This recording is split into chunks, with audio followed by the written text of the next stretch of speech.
இந்த உலகில் போர்களும் கொடுங்கோன்மையும் எங்கு பார்த்தாலும் அநியாயமும் நிரம்பி வழியும் போது அமைதியும் நீதியும் நிலைநிறுத்த மஹதி அலைஹிஸ்ஸலாம் அவர்கள் தோன்றுவார்கள்.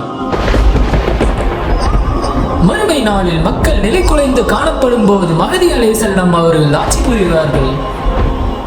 நபி ஸல்லல்லாஹு அலைஹி வஸல்லம் அவர்கள் கூறினார்கள், இவ்வுலகில் ஒரு நாள் மட்டுமே எஞ்சிருந்தாலும் என் குடும்பத்தை சார்ந்த இமாம் மஹதி அலை அவர்கள் ஆள்வதற்காக அந்நாளை அல்லாஹ் நீட்டிப்பான்.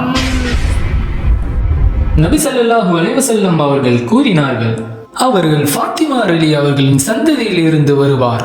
அவரது பரம்பரை ஹசன் ரலியுல்லாஹ் அவர்களை தொடர்புடையதாக இருக்கும். நபி ஸல்லல்லாஹு அலைஹி வஸல்லம் அவர்களின் பேரும் இமாம் மஹதி அலை அவர்களின் பேரும் ஓரிணைந்து இருக்கும். அதாவது முஹம்மது இப்னு அப்துல்லா என்பதாக இருக்கும்.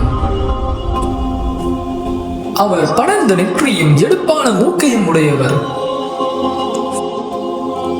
நபி ஸல்லல்லாஹு அலைஹி வஸல்லம் அவர்கள் கூறினார்கள், இமாம் மஹதி அலைஹிஸ்ஸலாம் எனது தேசத்தை ஆளும்போது மக்கள் எளிதான நேரத்தை காண்பார்கள். அந்த நாட்களை ஒருபோதும் அனுபவிக்கப்பட்டதில்லை என்பதாகும். நிலம் தன் விளைச்சலை தரும், செல்வங்கள் குவிந்து கிடக்கும் காலமாக இருக்கும். ஒரு கலிஃபாவின் மரணத்தில் கருத்து வேறுபாடு ஏற்பட்டு மதீனாவில் இருந்து மெக்காவிற்கு இமாம் மஹதி அவர்கள் பறந்து வருவார். கலிஃபா என்பது ஆட்சியாளரை குறிக்கும் சொல்லாகும். மரணம் அடைந்த அந்த கலிஃபாவின் 3 மகன்கள் ஒரு பொக்கிஷத்துக்கு சண்டையிடுவார்கள். மெக்காவின் மக்கள் அவர்களை ஆட்சி அமைப்பதற்கு புறக்கணித்து விடுவார்கள்.